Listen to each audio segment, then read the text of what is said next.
Skill development ইনস্টিটিউটের একটা বিশেষ আয়োজন হলো দক্ষ, তরুণ, উদীয়মান এবং সম্ভাবনাময়ী মেধাবী আলেমদেরকে আমরা 1 বছর ব্যাপী একটি কোর্স অফার করেছি।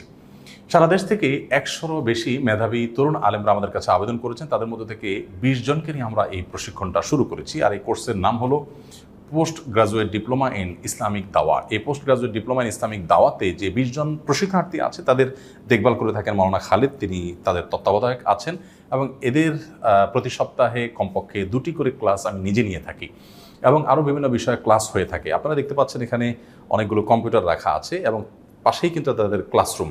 তাদের থিওরিক্যাল যে শিক্ষাটা সেখানে দিয়ে থাকে, তার কিছু কিছু জিনিসের প্র্যাকটিস তারা এই রুমে করে থাকে। তাছাড়া আরও কিছু পারপাস আছে। আমি একটু খালিদের কাছে জানতে চাইবো যে এই কম্পিউটারগুলোতে আমাদের প্রশিক্ষণার্থীরা 20 জন আলেম যারা সেখানে প্রশিক্ষণ নিচ্ছেন তাদের জন্য 20টা কম্পিউটার বিশিষ্ট ল্যাব আছে। এই ল্যাবে তাদের কাজটা কি আসলে?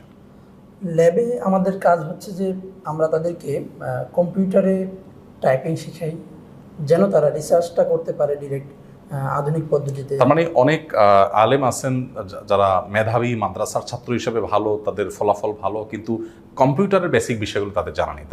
তাহলে সেক্ষেত্রে কম্পিউটারের টাইপ সহ অন্যান্য বেসিক বিষয়গুলো তাদের জানা থাকতে হয়। কারণ একজন ভালো আলেম যিনি যুগ সচেতন হবেন, তিনি কম্পিউটার জানবেন না অথবা কম্পিউটারে তিনি সার্চিং করতে পারবেন না, এটা তো আসলে হয় না। সেই কাজটা এর মাধ্যমে হয়। এছাড়াও গবেষণাটা যেন তারা ডিরেক্ট অনলাইনের ব্যাপক সোর্সটা যারা যেন ব্যবহার করতে পারে, ওপেন সোর্স থেকে তথ্য নিয়ে তাদের গবেষণায় ব্যবহার করতে পারে। সেজন্য আমরা পাশাপাশি ইংরেজিও শেখাই, যেন ওপেন সোর্স থেকে যে কোনো তথ্য নিতে পারে অনলাইনে, গুগলে। তার মানে টার্গেট হলো যে 1 বছরের কোর্স শেষে তারা ইংরেজিতে দক্ষ এবং কম্পিউটারে এই বেসিক বিষয়গুলোতে দক্ষ হবে।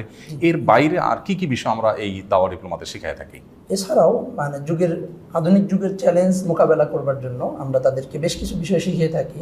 সোশিওলজি, সাইকোলজির পাশাপাশি ইসলামী দাওয়ার ইতিহাস, উপমহাদেশে দাওয়ার ইতিহাস, ইসলাম পরিচিতি এবং এছাড়াও সমকালীন মতবাদ সম্পর্কে আমরা তাদেরকে পরিচিত করাই, যেন আধুনিক মানুষের মনস্তত্ত্ব বুঝতে পারে, মানুষ কিভাবে চিন্তা করে, সমাজ কিভাবে ভাবে এবং সমাজের স্ট্রাকচার কি, সমাজের সংকট এবং সমস্যাগুলো তারা যেন খুব কাছ থেকে অনুভব করতে পারে।